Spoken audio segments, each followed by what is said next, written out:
The cake hits the marble floor with a sound like thunder. 5 tiers of white fondant and sugar flowers explode across the ballroom. Guests gasp. The string quartet stops mid-note. 200 faces turn toward me. The clumsy maid who just destroyed a $30,000 wedding cake. But I'm not looking at them. I'm looking at what's scattered among the wreckage. Small plastic bags. White powder. Dozens of them, hidden inside the hollow tiers. And I'm looking at Marcus Chun, the groom, whose face has gone from shock to something cold and deadly. Everyone stay calm, I say, my voice carrying across the silent room. Mr. Hartwell, you need to see this. Now, Reginald Hartwell, billionaire, father of the bride, the man who hired me 3 months ago, pushes through the crowd. He stares at the destruction at my feet. Then he sees what I see, and everything changes. 3 months earlier, the Hartwell mansion sits on 40 acres of Virginia countryside, like a kingdom unto itself. 18 bedrooms, 2 ballrooms, staff quarters that house 23 people. I'm number 24. You'll be assisting with general household duties, the estate manager, Mr. Pemberton, explains during my orientation. But your primary assignment is supporting the wedding preparation. Miss Hartwell is getting married in 12 weeks. Cassandra Hartwell, 26 years old, graduating from law school, marrying Marcus Chun, a 32-year-old investment banker who makes her father beam with pride. A perfect match, everyone says. I'm here because I need the work. Because after my brother David died from an overdose 3 years ago, I've worked 12 different jobs trying to fill the emptiness. Trying to understand how I missed the signs. How the brother I shared a bedroom with for 18 years had addiction so completely. Trying to forgive myself for not seeing. The wedding will be here at the estate, Mr. Pemberton continues. 200 guests. Miss Hartwell is very particular about details. Do exactly as you're told, and you'll do fine. I meet Cassandra that afternoon. She's beautiful. Dark hair, sharp eyes, her father's determined chin. She stands in the grand ballroom with a wedding planner, discussing flower arrangements with the intensity most people reserve for military strategy. No, the peonies need to be blush, not pink. There's a difference. She turns, notices me. You're new. Brace Williams, ma'am. I'm here to help with whatever you need. Her eyes assess me, quick, efficient. Good. I need someone detail-oriented. This wedding has to be perfect. Marcus and I have waited long enough. How long have you been together? 18 months. He proposed on our anniversary. Her face softens. He's brilliant. Kind. Everything I didn't know I was looking for. The love in her voice sounds real. I think about David. About how love wasn't enough to save him. About how the people closest to us can hide the darkest things. I meet Marcus Chin 2 days later. He arrives in a Tesla, all easy charm, and expensive watch. Kisses Cassandra like she's precious. Shakes Reginald's hand with firm respect. Grace, this is my fiancé, Cassandra says, her hand in his. Pleasure, Marcus says, barely glancing at me. I'm furniture to him. Help. Invisible. I've learned that invisible people see everything. That first week, I watched their dynamic. Marcus is attentive, generous, present. He brings Cassandra lunch when she's stressed. He listens to her wedding anxieties with patient understanding. He defers to Reginald on business matters while offering thoughtful insights. He's perfect. Too perfect. I know this instinct. This unease.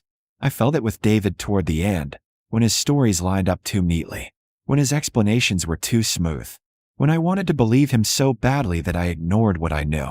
3 weeks in, I'm cleaning Marcus's guest suite. He stays at the estate most weekends, when I find the burner phone. It's tucked in a drawer beneath folded shirts. Cheap flip phone. No identifying case. I shouldn't touch it. Shouldn't invade privacy. But David had a burner phone too. I found it after he died, full of contacts I didn't recognize. Transactions I couldn't understand. Evidence of the life he hid. I opened this one. 3 recent texts, all from the same number. Delivery confirmed. Same location. Payment received. Next shipment ready. Wedding timeline works. Big money moving that weekend. My hands shake as I photograph the screen. Replace the phone exactly as I found it.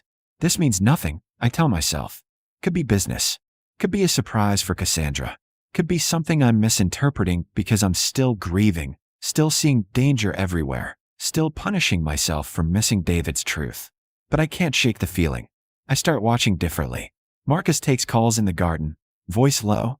back turned. He meets Cassandra's cousin, Trevor, in the garage for brief, tense conversations. He's gone for hours on work emergencies that leave Cassandra disappointed but understanding. He works so hard, she tells me, arranging seating charts, building his client base, managing portfolios.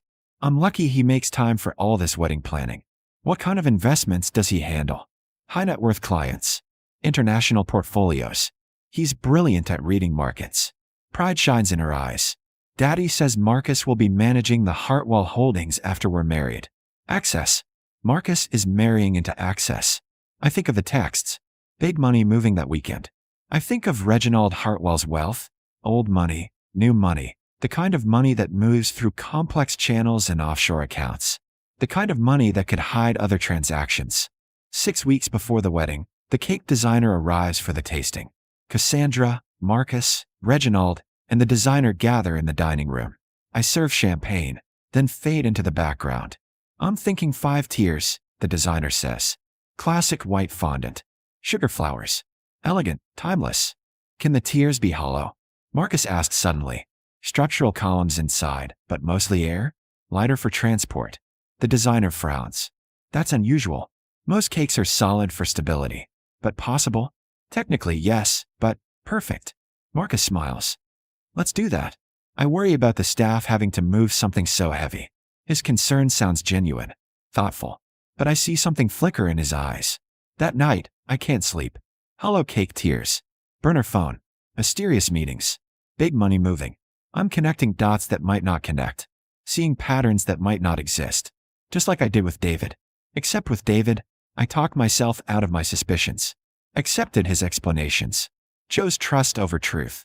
And he died. 8 weeks before the wedding, I do something that could cost me everything. I tell Reginald Hartwell I need to speak with him privately. Reginald's private office feels like a courtroom. Dark wood, leather chairs, walls lined with legal texts and family portraits. He sits behind a desk the size of my childhood kitchen, fingers steepled, expression unreadable. You asked to see me, Grace. My mouth is dry. My prepared speech evaporates. This man owns buildings, companies, politicians. I clean his floors. It's about Marcus Chun, I manage. His eyebrows rise. Go on. I show him the photos of the burner phone texts. I describe the hollow cake request. The private meetings. The suspicious absences. I think he might be using the wedding to move something illegal. Drugs, maybe. The cake could be a transport method. Hollow tiers filled with product, disguised as wedding decoration.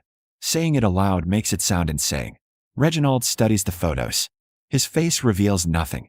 These are serious allegations, he says finally. Against a man about to marry my daughter. Based on fragments of texts and a cake design preference. I know how it sounds, do you? His voice sharpens. Do you know what it sounds like when staff make accusations about family? When employees overstep boundaries and invent conspiracies? The words hit like slaps. I could be wrong, I admit. But what if I'm right? What if he's using Cassandra, using your family's reputation as cover for trafficking? What if this wedding is just enough? Reginald stands. I've known Marcus for 18 months. I've vetted him thoroughly. His background is impeccable. His business is legitimate. My daughter loves him. My brother seemed legitimate too, I say quietly. Until he overdosed in a motel room with $50,000 of heroin in his backpack. The silence stretches. I'm sorry for your loss, Reginald says, gentler now. But grief can create shadows where none exist. I think you're projecting trauma onto an innocent man. Maybe he's right. Maybe I'm broken in ways that make me see danger everywhere. I want you to continue your work, Reginald continues. Say nothing about this to anyone. If I find you spread these accusations or upset my daughter with unfounded suspicions, you'll be terminated immediately. Understood? Yes, sir. I leave his office feeling foolish, small, wrong. But I can't stop watching. 4 weeks before the wedding, Trevor, Cassandra's cousin, approaches me in the kitchen. You asked to see Uncle Reg about Marcus, he says quietly. My stomach drops. How do you know that? I know things. He glances around, lowers his voice. You're right to be suspicious. What do you mean? I can't prove anything. But I've seen Marcus with people. Dealers I recognize from college. Guys who move product through campus. He's always careful, always has explanations. But I know what I'm seeing. Tell your uncle. He won't believe me. Thinks I'm the family screw-up trying to sabotage Cassandra's happiness. Trevor's jaw tightens. But I love my cousin, and I think she's marrying a drug trafficker. Then help me find proof. Trevor hesitates, then nods. The wedding's the play. Has to be. That much money, that many guests, that much chaos. Perfect cover for a major transaction. The cake, I say. What? Marcus requested hollow tears. Specifically, understanding dawns in Trevor's eyes. Holy shit. We make a plan. Trevor will watch Marcus's movements.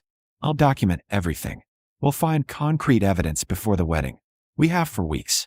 3 weeks before the wedding, Marcus's behavior shifts.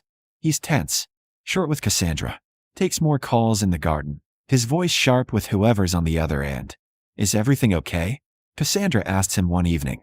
I'm arranging flowers nearby, invisible. Fine, just work stress. Markets are volatile. You can talk to me. I said I'm fine. He catches himself, softens. Sorry, darling. I'm just distracted. Once the wedding's over and we're in Bali, everything will be perfect. She accepts this, wants to accept it. I recognize that desperate optimism, that need to believe the person you love is who they say they are. That night, Trevor texts me. Followed him to warehouse in Richmond. Met with 3 men. Couldn't get close enough to hear, but looked like business transaction. Not banking kind. Evidence. Still not enough, but building. 2 weeks before the wedding, the cake arrives for a structural test. The designer sets up a mock-up in the ballroom. 5 hollow tiers, exactly as Marcus specified. Each tier is indeed mostly empty, supported by internal dowels. See, the designer says. Lighter, easier to transport. Unconventional, but stable. Marcus examines it carefully. Too carefully. I photograph everything. The dimensions. The hollow spaces. The way each tier could easily hold several kilos of product wrapped in plastic. Perfect, Marcus says. This will work beautifully. For a wedding cake, or for something else. 1 week before the wedding, I make a decision. I call the DEA tip line. I think a drug trafficking operation is happening at a wedding, I tell the agent. Massive estate, wealthy family, hollow wedding cake as transport method. I give them dates, names, locations. I send them everything Trevor and I have compiled. We'll investigate, the agent says, sounding skeptical. But without hard evidence or direct observation, we can't act on speculation. The wedding is in 7 days. Ma'am, we can't rate a society wedding based on a hunch.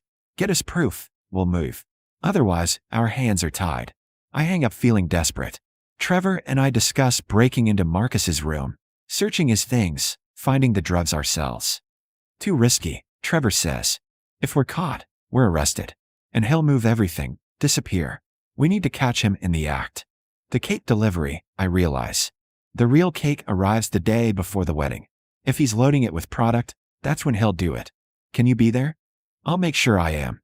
The day before the wedding, the cake arrives at 4 p.m. I volunteer for every task that keeps me near the ballroom. I watch as the designer and her team assemble the 5 tiers, each one hollow and pristine. Marcus appears at 6 p.m. after the designers leave. I'll keep watch, he tells Mr. Pemberton. Make sure nothing happens to it overnight. Cassandra would be devastated if anything went wrong. Very thoughtful, sir, Mr. Pemberton says. I hide in the adjacent parlor, door cracked, phone recording. At 8 p.m., when the house is quiet, Marcus makes a call. Bring it in. Back entrance. 30 minutes. My heart hammers. At 8:30, 3 men arrive. I recognize one from photos Trevor took. Known dealer, multiple arrests. They bring duffel bags. Large ones. Marcus and the men dismantle the bottom 3 tiers. From the bags, they pull packages wrapped in plastic. Dozens of them. They pack them carefully into the hollow spaces. Reseal the tiers with practiced efficiency.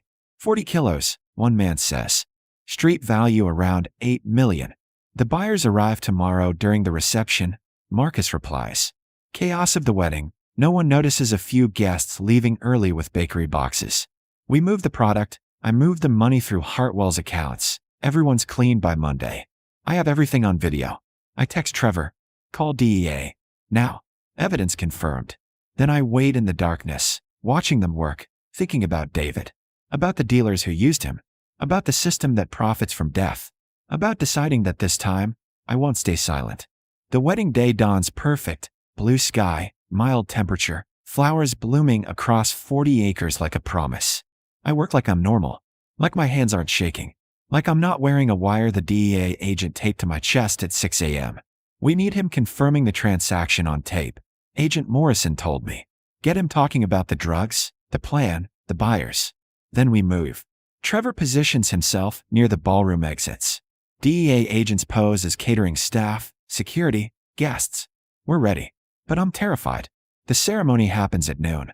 Cassandra looks radiant in white lace. Marcus stands at the altar looking like every father's dream. They exchange vows that make guests weep. I watch from the back, thinking he's a lie. All of this is a lie. The reception begins at 1 p.m. 200 guests fill the ballroom, drinking champagne, celebrating love while 40 kilos of heroin sit hidden in their centerpiece. At 3 p.m., the cake cutting is scheduled.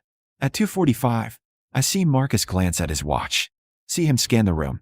See him nod to a man near the door. One of the buyers, I'm guessing. This is happening. Now, I move toward the cake, positioned at the ballroom's center on a marble table. I pick up my phone, still recording. I wait for my moment. At 2:50, Marcus approaches the cake. He's about to signal something. I can see it in his posture when I act. I grab the table edge and pull. The cake tips, slides, falls, and explodes across the marble floor in a cascade of fondant, sugar flowers, and plastic-wrapped packages. The gas that fills the room is like wind.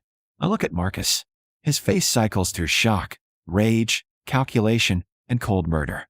Everyone stay calm. I say, my voice somehow steady. Mr. Hartwell, you need to see this. Now.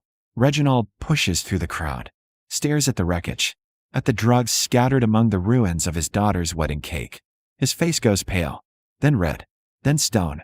Marcus, he says quietly. What is this? Marcus laughs. Actually laughs. This is absurd. Someone planted this. Some kind of sabotage. I have video, I say. Of you loading the cake last night. Of you confirming the buyers. Of you planning to launder money through Hartwell accounts. The ballroom erupts, shouts, gasps, movement.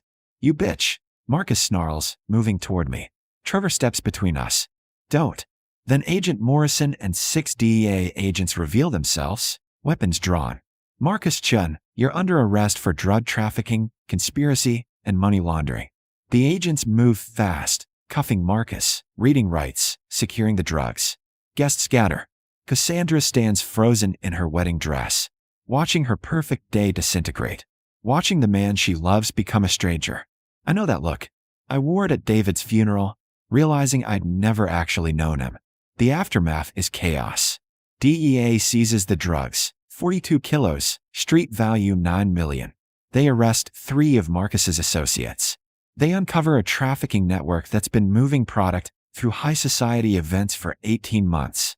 Marcus's investment clients were dealers and cartel contacts. His legitimate business was a front.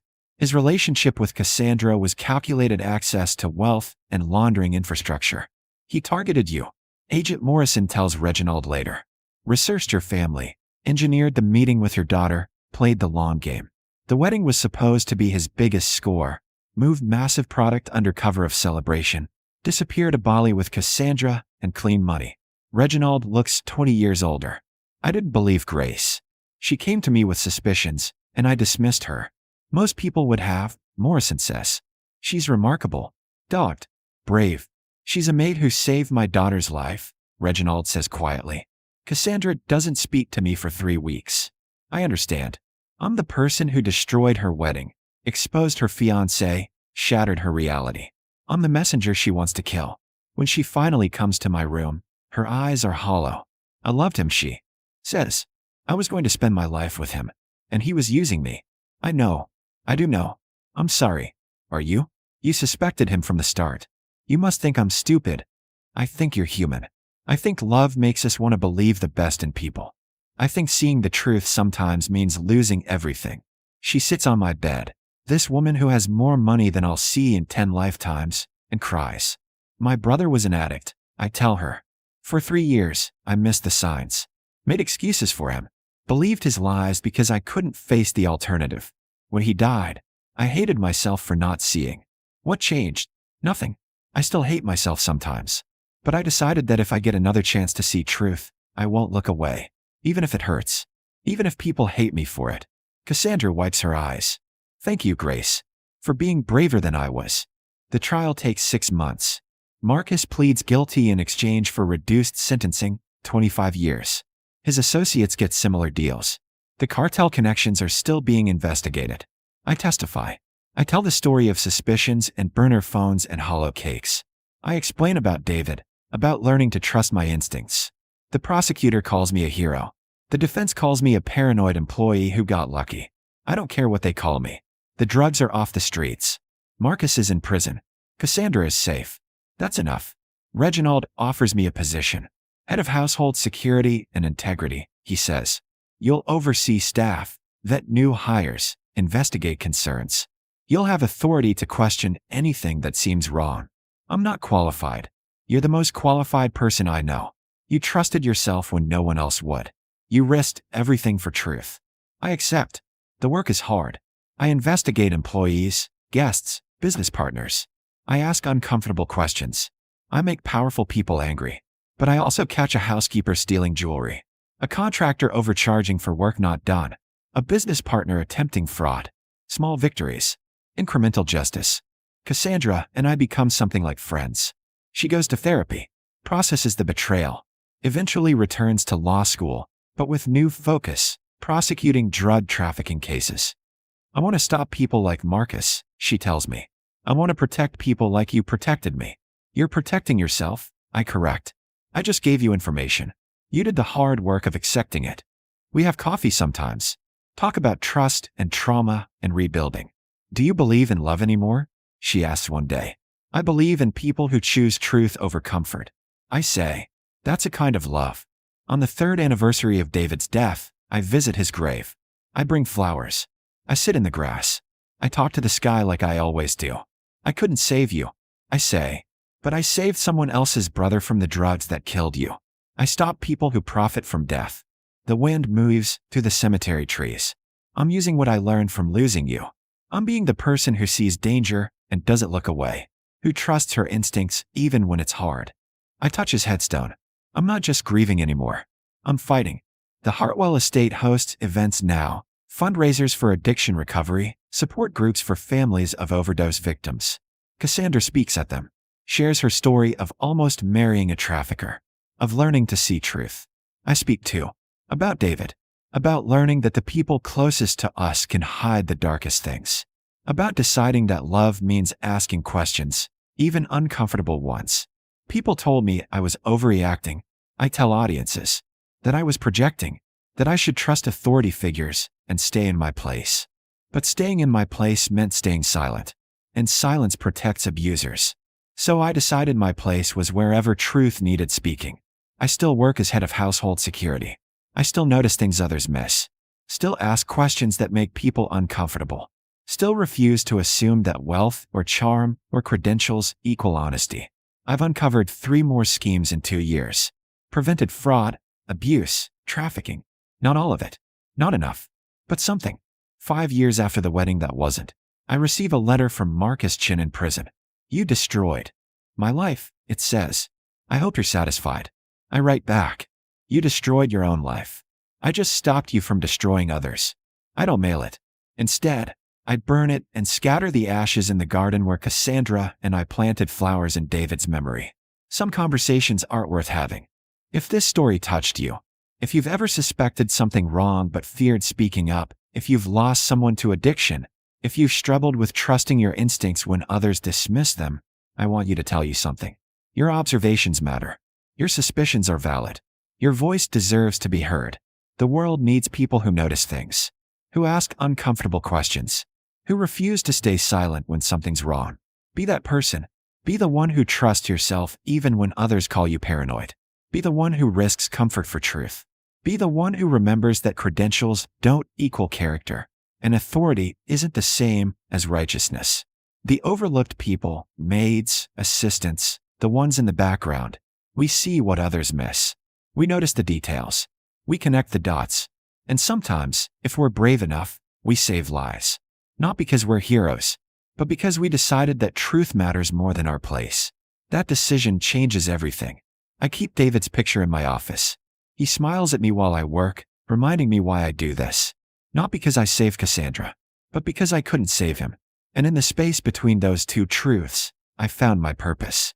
I learned that grief can become action, that powerlessness can transform into strength, that the questions we're afraid to ask are usually the most important ones. I learned that speaking up isn't comfortable or easy or always welcome, but it's always necessary. And I learned that sometimes, the smallest voice asking the biggest question, what if everyone else is wrong, is the voice that changes everything.